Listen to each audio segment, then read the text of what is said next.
on the use of partial fractions in series. Suppose I ask you to analyze the following series, the summation of 1 divided by n times n plus 1. So you might say, hey, I'm going to write the terms of this series and try to add them together, see what happens. So if you try to add the terms, you get the following. You get 1 divided by 1 times 2 plus 1 divided by 2 times 3 plus 1 divided by 3 times 4 plus the rest of the terms. So it doesn't give you anything meaningful. So it's not very practical.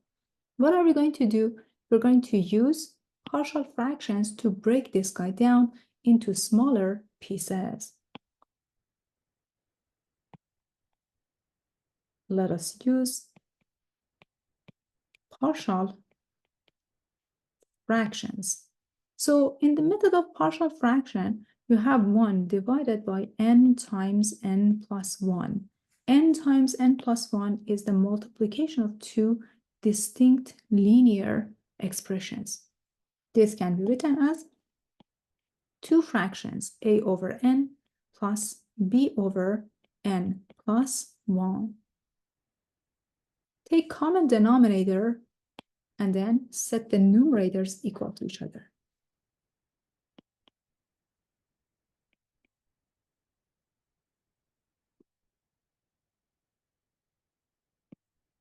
So in taking the common denominator, let me just use different colors. So we have specific part to follow. So you have a over n equals to b divided by n plus 1. So the common denominator is n times n plus 1. So basically the fraction on the left is 1 over n times n plus 1. And the fraction on the right-hand side is n times n plus 1. And you have a times n plus 1 plus b times n.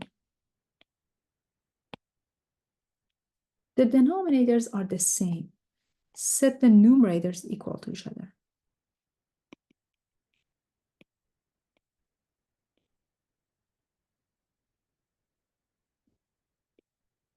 So the numerator on the left is 1. The numerator on the right is equal to a times n plus 1 plus bn. You can use a shortcut. In applying a shortcut, you can set different values to n and then calculate a and b. If n is equal to 0, 1 is equal to a times 1 plus 0. So your a is equal to 1. If you set n equals to -1, your 1 on the left-hand side is equal to a times 0 plus b times -1.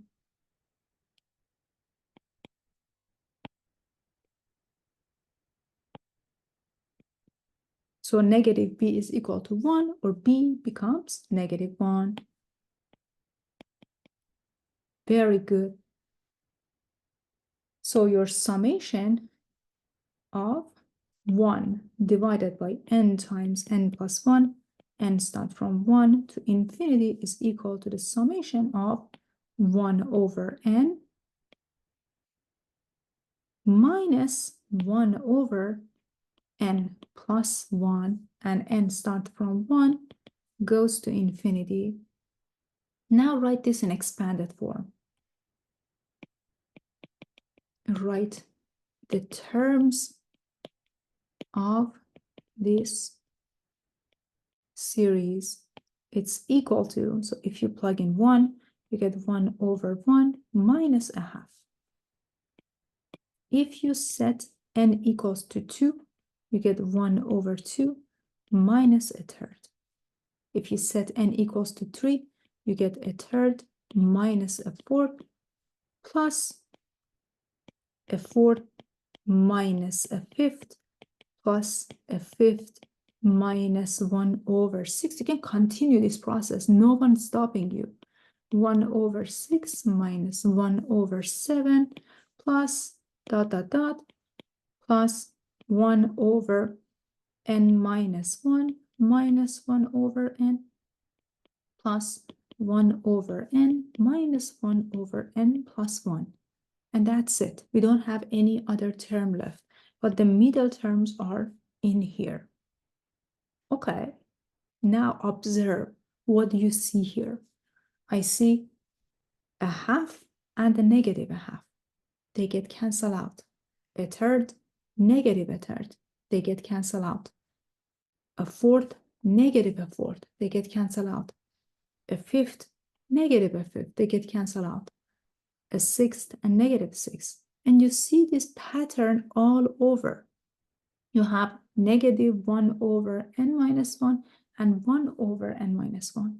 You have 1 over n and negative 1 over n. All of these middle terms, they get cancelled out except for 2 terms. One of them is at the beginning and the other one is at the end. So this sum can be written using just 2 terms. This summation, you just showed that the summation of 1 over n times n plus 1 and start from 1 to infinity has 1 term and the second term. Okay, so what is the limit? The limit of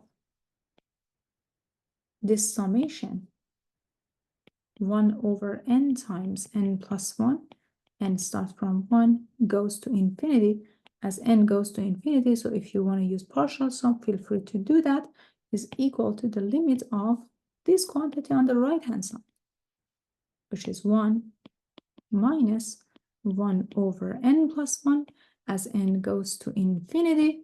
Well, this is something that is easy for us to deal with. This is 0, so this limit is equal to 1. So the limit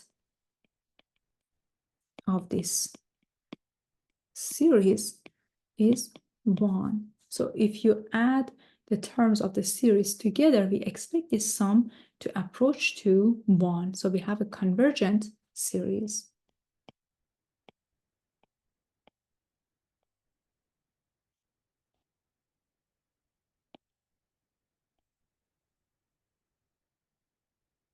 Nice and easy like that.